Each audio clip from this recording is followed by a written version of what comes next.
Čakužido, já vás vítám na IVě 2025.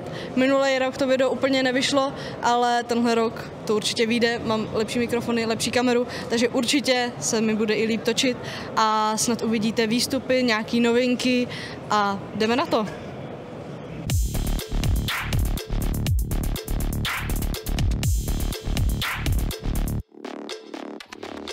Bohužel jsem nenahrál úvod tady toho rozhovoru z Delta Armory o jejich Stribok SMGčkách. Důležité je, že se jedná právě o SMGčka s licencí Grand Power. Budou představeny 3 varianty, a to od nějaké nejlevnější až po nejdražší. Ta nejdražší bude na úrovni Delta Armory Freya.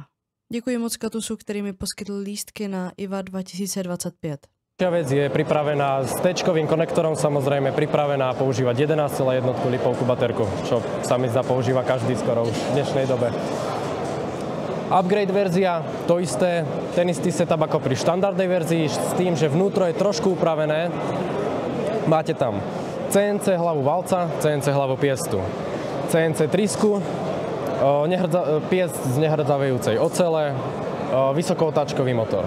Ďalšia verzia, tá posledná, čo je tá najviac podobná, dajme tomu Freyi, je Diamond verzia.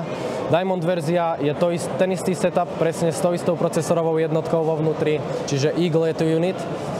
A s tým, že sme momentálne v kolaborácii s Warhead Industries, takže robíme brushless motory, 35 000 otáčkové, a z Psionic Industries, čo sú z Talianska chalani. Robia veľmi kvalitné, vysokokvalitné hobab gumičky, hobab prítlačné valčeky, omega prítlačné valčeky a prítlačné ramienka. Nedá sa do toho, nemáme ani fotky k dispozícii, ale čo sa týka vnútra, je to klasická V2 Mechabox. Sme v kolaborácii s Gateom, Gate Enterprise, naši Poliaci, ktorí robia vysokokvalitné procesorové jednotky. Už ďalší rok budú robiť HPA systémy, HPA enginy. My sme sa rozhodli, že ako prvý model spravíme Freyu, túto Skeleton Edition, lebo Freya je v podstate náš najpredávanejší model, takže hneď sme to dali takto, sme sa rozhodli. Čo sa týka HPA systémov, budeme predávať, alebo budeme mať k dispozícii dve možnosti, dve variácie. Jedna je Aster, druhá je Titan 2. Na základe feedbackov z minulého roka, čo sa týka prvej generácie, sme sa poučili. Nikto není dokonalý, nikto z neba nespadne dokonalý.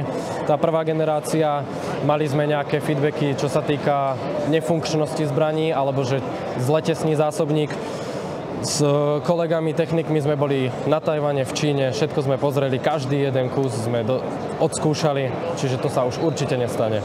Vrch klasický metal, s tým, že sme zbrúsili tieto lišty.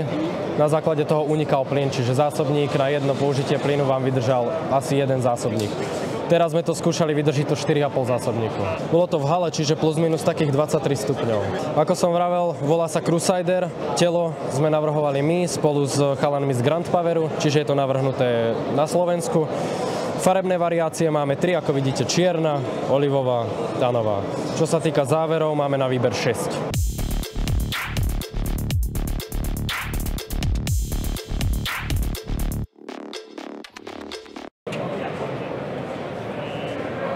Co si o tom myslíš?